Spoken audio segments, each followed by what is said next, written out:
ونستغفره ونؤمن به ونتوكل عليه ونعوذ بالله من شرور أنفسنا ومن سيئات أعمالنا من يهده الله فلا مضل له ومن يضلل فلا هادي له ونشهد أن لا إله إلا الله وحده لا شريك له ونشهد أن محمدا عبده ورسوله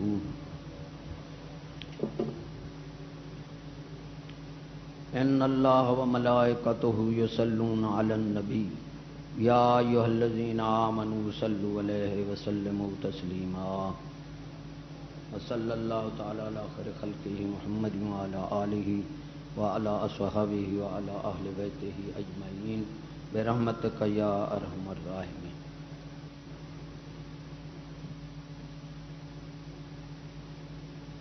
بزرگان دین فرماتے ہیں جب چار قسم کے لوگ موجود ہوں تو پھر اللہ تبارک تعالیٰ انہیں کچھ نہیں کہتا، مہلت دیتا ہے.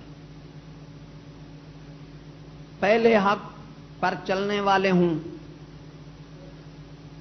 پہلے بھی آپ کو بتایا، ضمناً طور پر یہ بات کر رہا ہوں. اگر حق پر نہیں چلتے تو کونوا مع الصادقین، اللہ نے فرمایا پھر تم جو سچے لوگ تمہیں نظریں ان کے ساتھ ہو جاؤ. یہ قرآن مجید ہے، ان کے ساتھ ہو جاؤ.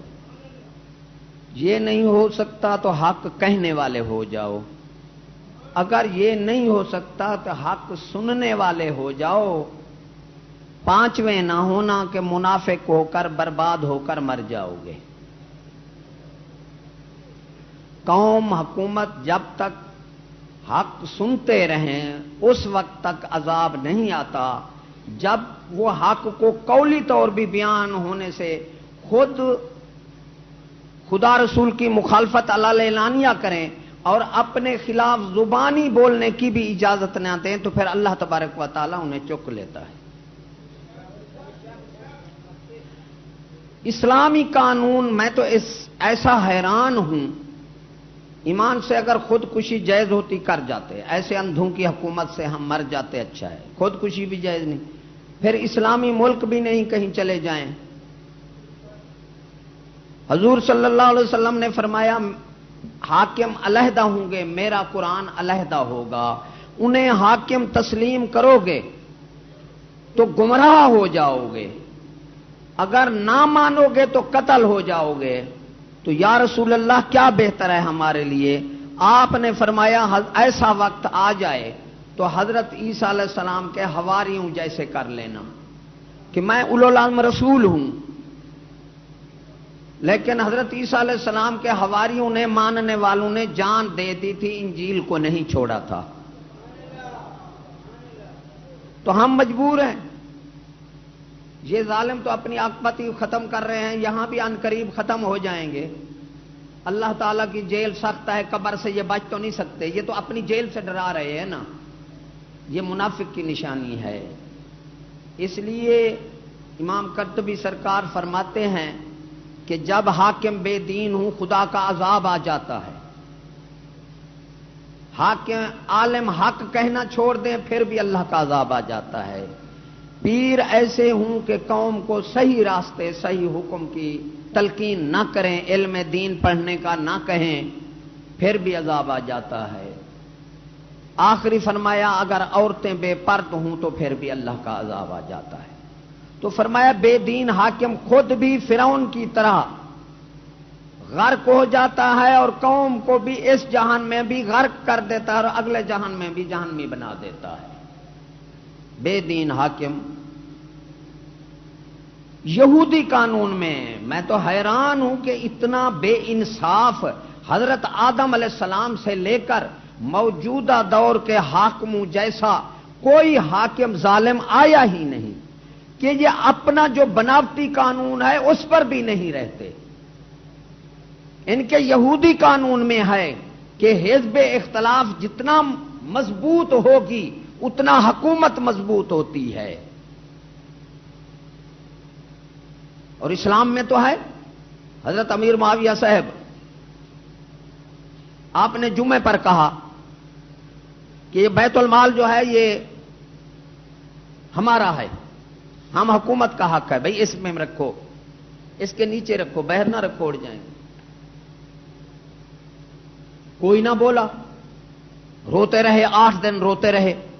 دوسرے جمعے یہی کہا کہ بیت المال جو ہے وہ حکومت کا حق ہے، جیسے اڑائے اڑائے۔ تیسرے بادشاہ نے کہا تو جھوٹ بولتا ہے، بیت المال جو ہے حضور صلی اللہ علیہ وسلم کی غریب امت کا ہے۔ آپ اس کو لے گئے۔ اب انہوں نے کہا کہ اس کی شامت آ گئی، بادشاہ لے گیا، بادشاہ کو جھوٹا کہا منہ پر، اٹھ کھڑا ہوا اور اس خلاف بولا، اب اس کی شامت آ گئی۔ تو گئے، اسے آرام سے بلایا، ٹھنڈا پانی پلایا اور اللہ کا شکر ادا کیا اور فرمایا شاباش، میں نے حدیث پاک میں پڑھا کہ ایسے حاکم آ جائیں جو قولی طور بھی حق کہنے نہ دیں، وہ جو ہیں جہنمی ہیں، بلا شبہ جہنمی ہیں۔ تو میں نے کہا کہ میں ان حاکموں میں تو سے نہیں ہوں، میں نے پہلے جمعہ یہ اعلان کیا، ڈر سے کوئی نہ بولا، تو میں روتا رہا، تو میں تو جہنمی ہوں کہ قوم میں مجھے کوئی حق کہنے والا ہے بھی نہیں۔ دوسرے جمعہ کہا، تیسرے جمعہ تم بولے، تو میں اللہ کی دربار میں شکر کیا کہ میں ان حاکموں میں سے نہیں ہوں کہ میں قوم کو قولی طور تنقید کا بھی حق نہ دوں۔ ایمان سے یہ ہاں حزب اختلاف ضرور رہتی ہے، جو حاکم حزب اختلاف کو کچل دیتے ہیں وہ بزدل اور بے وقوف ہوتے ہیں کہ وہ حالات کا مقابلہ نہیں کر سکتے، وہ ڈرتے ہیں کہ شاید یہ ہماری حکومت ختم نہ کر دے، وہ بے وقوف ہوتے ہیں اور بزدل ہوتے ہیں۔ جو حزب اختلاف کو ختم کرتے ہیں، یہ یہودی جمہوری قانون میں بھی یہی ہے کہ حزب اختلاف جتنا مکمل مضبوط ہوگی اتنا حکومت مضبوط ہوگی۔ میں تو یہ کہتا ہوں اسلام سے تو ویسے محروم ہیں، ارے ظالموں اپنے قانون پر تو رہو۔ بھئی اللہ تعالی قدیر ذات ہے، ایمان سے کہو، شیطان کو پیدا کیا اپنا مخالف؟ ارے نہیں کیا، خود معلوم ہوا حاکم کی یہی شان ہے کہ مخالف بھی مضبوط ہو، پھر وہ اپنی عقل مندی سے حکومت کو اپنی کو قائم کر جائے۔ اور زندگی کتنا دی شیطان کو، ایمان سے کہو، جب تک ساری دنیا رہے گی تب تک اس کو زندگی بھی دے دی، زور لگا تو اپنا۔ یہ ہے اللہ کا طریقہ، اور اللہ والوں کا طریقہ بھی یہی ہے۔ ارے شیطان کا اور شیطان والوں کا طریقہ یہی ہے کہ اپنے جو قولی طور مخالف ہیں ان کو کچل دو۔ ہاں حزب اختلاف جو ہے وہ جائز تنقید کرے، قولی طور وہ مطلب تنقید کرتی رہے، اس سے آگے جلوس نکالنا، توڑ پھوڑ کرنا، کوئی مواصلات کا نقصان کرنا، یہ پھر حزب اختلاف کی زیادتی ہے۔ اور ادھر حکومت کی پھر زیادتی ہے، وہ قولی طور جائز تنقید کرنے والوں کو بھی ان پر کچل دیں، یہ پھر حکومت کی بے وقوفی اور بزدلی ہے ایسا یہودی قانون میں ہے، ان میں کہ بے حزب اختلاف رہنے دو، اسے کچھ نہ کہو۔ ایک بادشاہ کا تنقید کرنے والا مر گیا تو بادشاہ رو پڑا، گرا بے ہوش ہو گیا۔ وزراء نے کہا کہ آپ اتنا بے ہوش ہو کر رو رہے ہیں دشمن کے لیے جو ہر وقت آپ پر کیچڑ اچھالتا تھا۔ فرمایا وہ مجھے میرا محافظ تھا، مجھے اس کا خیال رہتا تھا، میں سوچ کر قدم اٹھاتا تھا، اب وہ مر گیا، میں فرعون بن جاؤں گا، مجھے حق کہنے والا کوئی رہا نہیں۔ سبحان اللہ! ارے کیسے حاکم تھے جو تنقید کرنے والا مر جائے تو روئیں، آج کیسے حاکم ہیں کہ تنقید جائز تنقید کرنے والے کو کچل دیتے ہیں۔ ارے انہیں خود اپنا قانون جو بنایا ہے نا اپنے تحفظ کے لیے بنایا ہے، بد عقلی سے بنایا ہے، کیونکہ قانون کے دو خواص ہیں، جامع اور کامل ہو۔ کائنات کے لیے ایک ہو جامع کامل جو بدل نہ سکے. جزوی اور ناقص کو قانون بنانے والا بھی کافر اور سمجھنے والا بھی کافر. جزوی امریکہ کچھ، برطانیہ کا کچھ، انگلینڈ کا کچھ، یہ جزوی ہے. اور ناقص جب مرضی آیا بدل ڈالا. قانون کے یہ خواص ہیں دو کہ جامع ہو کائنات کے لیے ایک ہو اور کامل ہو جو بدل نہ سکے. جزوی اور ناقص کو قانون سمجھنے والا بھی کافر ہے، لیکن خود تو وہ کافر ہے. ارے قوم کو تو کافر نہ کرو، ظالمو یہ بڑا ظلم تو نہ کرو. یہ بناوٹی قانون، پھر اس بناوٹی قانون کا انہیں پتہ نہیں، یوں ہی اپنے تحفظ کے لیے لکھ دیتے ہیں. ارے قانون ہوتا ہے قوم کی تحفظ کے لیے، قوم کی عزت کے لیے. جب تحفظ ہوتا ہے، حکومت کا تحفظ قوم کرتی ہے، پھر ہوتا کیا ہے کہ وہ دن بہ رات کو دن دنا بادشاہ باہر پھرتے ہیں. جو اپنا تحفظ بناتے ہیں، قوم کا اتصال کرتے ہیں، پھر وہ چوہے کی طرح چھپے بیٹھے ہوتے ہیں، باہر نکل نہیں سکتے. اگر تم بادشاہ ہو تو باہر نکلو. ارے یہ تو بہت بزدلی ہے کہ ہو بادشاہ اور چھپا اندر بیٹھا ہو. کیا ہے انہیں اپنے کردار نہیں آنے دیتے، اپنا ظلم انہیں نہیں آنے دیتا باہر، اس لیے یہ باہر نہیں آتے. جرم اعمال میں ہے، وہ وجود سے تعلق رکھتا ہے. ایک معاملاتی جرم ہے جو ایک سے زیادہ سے تعلق ہو نفع نقصان کا، دوسرے سے تعلق ہو جائے، وہ معاملاتی جرم ہیں.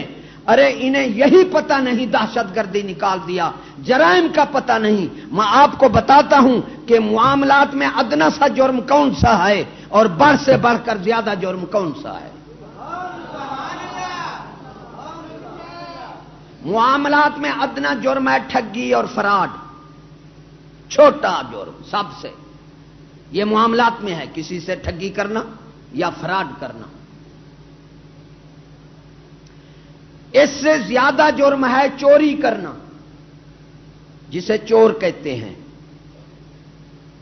مجرم بھی چور زیادہ، ایمان سے کرو، چور چوری کرے اس کی زیادتی ہے، جب اسے چور کہہ دو تو زیادہ ظلم ہے. چوری کرنا زیادہ جرم ہے. چور بھی یہ نہیں کہتا کہ مجھے چور نہ کہو. ایمان سے کبھی سنا چور سے کہ مجھے چور نہ کہو؟ وہ خود کہتا ہے میں چور ہوں. چور ہے پھر بھی یہ تو کہہ رہا ہے میں چور ہوں. اس سے زیادہ جرم ہے راہ زنی، راستے پر کبھی کبھی کہیں جگہ کسی مسافر کو لوٹ لینا. یہ اس سے زیادہ، معاملات میں اس سے بڑا جرم ہے. معاملات میں جاؤ وکیلوں سے پوچھو کہ معاملاتی جرم کے اقسام اور جز بتاؤ. اگر بتا دیں تو پھر مانوں گا کہ یہ بہت عالم ہے.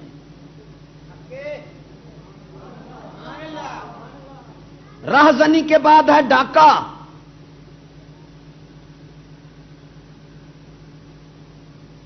پیسہ لوٹ لینا، اسے ڈاکہ کہتے ہیں. اس کے بعد پھر دہشت گردی ہے. ڈاکے کے بعد دہشت گردی ہے،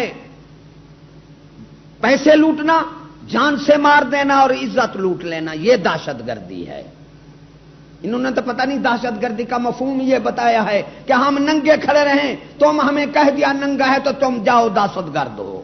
ہم ظلم کریں، ستم کریں، لوٹیں، تم ہمیں کہہ دو کہ تو لٹیرے ہو. ارے تم تو حاکم ہو. ارے چور سے بھی بدتر ہو. چور کو چور کہتے ہیں تو وہ نہیں چڑھتا کچھ نہیں. ارے تم حاکم ہو، ظلم کرتے ہو، پھر تمہیں ہم کہیں ڈاکو کو ڈاکو کہو، نہیں اسے چیل لگے گی. ایمان سے انہیں دہشت گردی کے مفہوم کا پتہ نہیں ہے. دہشت گرد ہے جو مال لوٹے، جان لوٹے اور عزت لوٹے. اس کے بعد بڑا مجرم راشی ہے. دہشت گردی سے بعد بڑا مجرم راشی ہے، کیونکہ رشوت ام الجرائم ہے. دہشت گردی بھی اس سے پیدا ہوتی ہے، چوری بھی اس سے پیدا ہوتی ہے، ڈاکے بھی اس سے پیدا ہوتے ہیں، رازنی بھی اس رشوت سے پیدا ہوتی ہے. جو آج کل کھیر کھنڈ سے زیادہ لے کر کھا رہے ہیں، یہ دہشت گردی سے بھی بڑا جرم ہے رشوت. کیونکہ اسے ام الجرائم کہا گیا ہے اور قبض کو ام الامراض کہا گیا ہے۔ اس سے بڑا مجرم جو بیت المال کو لوٹے، اپنا گھر کا مال سمجھ کر بیت المال کو لوٹے، وہ دہشت گردی سے رشوت بڑا جرم ہے۔ ارے رشوت سے خزانوں کو لوٹنا بڑا جرم ہے۔ کتنا بڑے مجرم اور کہاں خزانے۔ ہمارے صدر صاحب نے بیان دیا ہے کہ میرا ملک ٹیکس نہ لگاؤں۔ دیکھو بصیرت دیکھو یار، ہم پر خدا کا عذاب ہے، ہم ان کے نیچے، یا الہ العالمین یا ہمیں اٹھا دے یا ان کو اٹھا دے، ان ظالموں کے ظلم سے بچا دے، ان بے وقوفوں کی بے وقوفی سے بچا دے۔ ارے بادشاہ وہ ہے جو عقل میں بھی سب سے زیادہ ہو، ایثار میں بھی سب سے زیادہ ہو، حوصلے میں بھی سب سے زیادہ ہو، صبر میں بھی سب سے زیادہ ہو، ارے مہربانی میں بھی سب سے زیادہ ہو، رحم میں بھی سب سے زیادہ ہو، اونچی بصیرت والا۔ فیض فطرت نے تجھے دیدہ شاہی بخشی، سکولوں نے رکھ دی تجھ میں نگاہ خفاش، چمیٹی والی نگاہ۔ بیان سن کر میں رو پڑا۔ علامہ اقبال فرماتے ہیں یہ ایسے ظالم ہیں سکول والے، ارے پیتے ہیں لہو رونے بھی نہیں دیتے۔ یہ ہم رو رہے ہیں یار، اور کیا کر سکتے ہیں؟ تو کون سی بات کر رہا تھا؟ ہاں بیان دیا ہے کہ میرا ملک ٹیکس نہ لگاؤں، میرا ملک تو امیر ہے، ریڑھی والے کے پاس میں وہ بہل ہے۔ بصیرت دیکھو جہاں کر رکی ریڑھی والے پر، جس نے خون پسینہ لگا کر، صدر صاحب خون پسینہ لگا کر مباحل لیا ہے، سارا دن محنت کر کے مباحل لیا ہے، اپنی ضرورت کے لیے لیا ہے، اور پتہ نہیں اس نے روٹی بھی کھائی ہے، سیر ہو کر نہیں کھائی۔ تیری نگاہ ریڑھی والے پر ہے، کرسی والے پر نہیں ہے جو کرسی پر بیٹھ کر مربے بنا رہے ہیں۔ مجھے ایک ملازم کہتا ہے چھوٹا سا، کہتے ہیں حضرت صاحب لوگوں نے کیا کمایا، میں چھوٹا ملازم ہوں، روہیلا والی کا تھا، اب بھی میں اس کو ملا سکتا ہوں۔ ایک مربع زمین بنائی ہے میں نے، 2 ٹریکٹر میرے بندھے ہوئے ہیں، کوٹھی میٹی دے کر آپ مظفر گڑھ میں دیکھیں تو وائٹ ہاؤس جیسی ہوگی۔ چھوٹا ملازم، اور ہماری آنکھوں دیکھی بات ہے کہ ہمارا پٹواری ہے، 1 بیگھہ زمین تھی اس نے مربع زمین کا دیا۔ ایک ہمارا رشتہ دار ہے کانوگو، اس نے 40 بیگھہ آب زمین لی ہے نہر اور سڑک پر، جو لاکھ روپے بیگھہ کی ہے، اور کئی اس کے پلاٹ ہیں۔ ارے ملازمت سے پہلے روٹی نصیب نہیں تھی، اب اس کے مربے ہیں۔ ادھر نہیں جاتی بصیرت، غریب ریڑھی والے پر گئی، موبائل چھین لے ان سے، ارے روٹی بھی چھین لے ان سے، کیوں کھا رہے ہیں، وہ بھی ان مربے والوں کو دے دے۔ مجھے ایک ٹھیکیدار کہتا ہے، میں ظلم کیا سناؤں، کہتا ہے 20 علی پور کا ہے، ابھی موجود ہے، ہمارا تعلقدار ہے، حافظ ہے، وہ کہتا ہے 20,000 کا کام ہوا اور 30 لاکھ کا ٹھیکہ ہوا، 3 لاکھ کا، 30 نہ نول بل، 20,000 کا کام اور 3 لاکھ کا ٹھیکہ، 15,000 دے کر لاکھ پیچھے ہمیں 3 لاکھ کے دستخط کرائے، باقی خود کھا گئے۔ یہی بات خدا کی قسم میں چھوٹی حیث میں کہہ رہا تھا، ارے ایجنسیوں والو کب تک یہاں رہو گے، خدا کے پیش نہیں ہوگے، ادھر تمہاری دھیان نہیں جاتی، تمہاری دھیان مسجد میں ہے، ادھر تمہارا خیال نہیں جاتا، جو دہشت گرد سے بھی اوپر ہیں، خزانے لوٹ رہے ہیں۔ مجھے افسر کہتے ہیں 2 اسی شعبہ کے کہ آپ سچ کہتے ہیں، 18 لاکھ کا ٹوٹیوں کا کام ہوا ملتان میں، یقین کرنا میں قسمیاں کہہ رہا ہوں، انہوں نے کہا 18 اور 85 لاکھ ٹھیکہ بول کر سارا افسر کھا گئے۔ ایمان سے کہو یہ تو 18 لاکھ کا ٹھیکہ ہے، جہاں 18 کروڑ کا ہوگا وہاں 85 کروڑ کھائیں گے، نہیں کھائیں گے؟ اور اس کی نگاہ ہے ریڑھی والے پر، چھین لے اس سے موبائل، روٹی بھی چھین لے، ان کو دے دے جو مربے بنا رہے ہیں تیرے۔ ایمان سے فوج جو آئی، ارے ایک یونٹ ہمارے آنکھوں سامنے ہے، ایک یونٹ جو زیادہ فراڈ ہوا تھا 6000 جرمانہ لگایا، ایک یونٹ بجلی کا۔ اور جتنا یہ بجلی والے ہیں میرے ساتھ علی پور جا کر دیکھیں، ایک بجلی کا ملازم ہے، فری بجلی اپنی جلاتا ہے، پورے گھر والوں کو اس نے بجلی دے رکھی ہے اور ان سے 400 500 لیتا ہے۔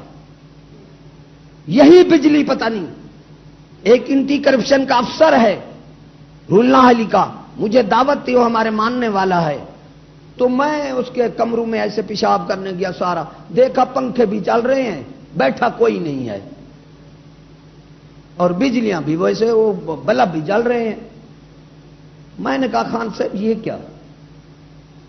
کہتا ہے یہ نامراد جس جس کا کمرہ ہے چلے جائیں، پھر یہ بند نہیں کرتے کیونکہ بل دینا نہیں ہے، بل ہم نے دینا ہے۔ یہ جو بجلی والا ہے نا، اس نے بڑا میٹر لگا رکھا ہے، بڑا میٹر لگا رکھا ہے، اور وہ وہاں جو یونٹ جل جائیں وہ وہاں پیسے لے لیتا ہے، پھر یہ کیا کرتے ہیں، یہ سب بجلی جو ہے ہم پر پھوڑ دیتے ہیں، غریب ہم تم دے رہے ہیں محنتی۔ یہ میں جا رہا تھا، گزر رہا تھا تو فوجیوں کے خدا کے پاس جانا ہے، کر لو جو کرنا ہے کر لو، تم چھٹی نہ دو، جو تمہارا ظلم ہے کر لو، اور ان قریب انشاءاللہ نہ تم رہیں گے نہ تمہارا ظلم رہے گا۔ یہ بھی سوچ لو، ہم بھی اللہ سے فریاد کر رہے ہیں، ہم لڑنے والے نہیں ہیں، جھگڑنے والے نہیں ہیں، توڑ پھوڑ کرنے والے نہیں ہیں، جلوس جلسہ نکالنے والے نہیں ہیں۔ ایسے لاکھوں ظلم کیا بیان کریں ایمان سے، کیونکہ ڈاکو سے میں نے دہشت گرد، اور دہشت گرد سے میں نے رشوت کو اوپر جرم دیا ہے کہ ڈاکو اور دہشت گرد ہر وقت نہیں لوٹتے کوٹتے، کبھی ڈاکو زہر ہوگا، سارا زہر نہ ہوگا، چھپ جائے گا اور امیر کو لوٹے گا، تو راشی امیر کو بھی لوٹتا ہے، غریب کو بھی لوٹتا ہے، ارے زہر زرانے لوٹتا ہے اور ہر وقت لوٹتا ہے۔ تو بڑا جرم اس سے، دہشت گردی سے بڑا جرم رشوت ہے، بڑا جرم جو کھنڈ کھیر سمجھ کر کھائی جا رہی ہے، دہشت گردی کے یہ بہت خلاف ہیں جی۔ وہ ہمارا جگہ کا ایک ذمہ دار تھا بہت بڑا، تو وہ مجلس میں ایسے چادر کر کے کبھی ننگا بھی ہو جاتا تھا، تو اسے کہہ دیتے، کوئی غریب کہہ دیتا میاں جی کپڑا بناؤ، ننگے ہو رہے ہو، وہ پکڑو اس کو، پکڑو ظالم کو پکڑو، اسے پکڑ کر تماچے مار کر نکال دیتے تھے، ارے ننگا نکلوا دیتا تھا۔ بادشاہ کے پیش ہو رہا ہے، سبحان اللہ، بادشاہ کے پیش ہو رہا ہے ملزم، بادشاہ نے اسے لعنت ایسے دی، اس نے ویسے دے دی، اب وہ جو کھڑے تھے انہوں نے پکڑ لیا، بادشاہ نے کہا اور لے آؤ، کہا اس کا قصور نہیں ہے، اس نے مجھے لعنت نہیں کی ہے، اس کو چھوڑ دو، ارے میں نے ایسا ہاتھ کیا ہے، وہی میرا ہاتھ میری طرف پھیر پڑا ہے۔ کیا کیسے با نصیب لوگ تھے جو ایسے ان کے حکمران تھے۔ یہ جو ہے نا تنخواہ، یہ بہت بڑا ظلم ہے، یہ یہودی فتنہ ہے افسر شاہی، کہ جو جتنا بڑا کرسی پر بیٹھا ہوا اس کی تنخواہ ₹1,00,000 کر دو، جو سارا دن پھرے اس کی تنخواہ تھوڑی کر دو، وہ قوم کو لوٹے۔ ارے اسلام میں تنخواہ برابر ہے ظالمو، دنیا میں گزارا کرنا ہے، عیاشی کرنا نہیں ہے، جائیں گے تو پتہ لگے گا۔ بادشاہ کا 4,000 پر گزارا ہوتا ہے وہ 4,000 لے، سپاہی کا 8,000 پر گزارا ہوتا ہے وہ 8,000 لے۔ یہ ہے اسلام، یہ ہے اسلام۔ نہ سپاہی کا 4,000 پائیں خرچہ 10,000 اور اوپر خرچہ 20,000، تنخواہ ₹1,00,000، یہ ظلم افسر شاہی یہودی قانون ہے یہ۔ اب رشوت سے بڑھ کر آخری جرم بڑا کون سا ہے بتا سکتے ہیں؟ آخری مجرم وہ ہے حاکم جو اپنی طاقت کا ناجائز طور پر استعمال کرے، اسے کہتے ہیں ظالم۔ آخری درجہ ہے ظالم کا کہ ظالم بدعود.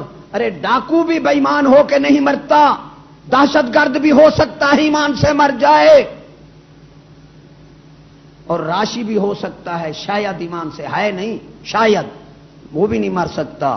اور خدا کی قسم جو اپنے قانون کا ناجائز استعمال کرے، ارے ظالم کبھی بہشت میں نہیں جا سکتا. سعدی علیہ رحمت نے فرمایا حدیث کہ ظالم بدوزخ روت بے سخن، کہ ظالم جس طرح کافر بغیر حساب کے جہنم میں جائے گا، ارے ظالم بھی بغیر حساب کے جہنم میں جائے گا.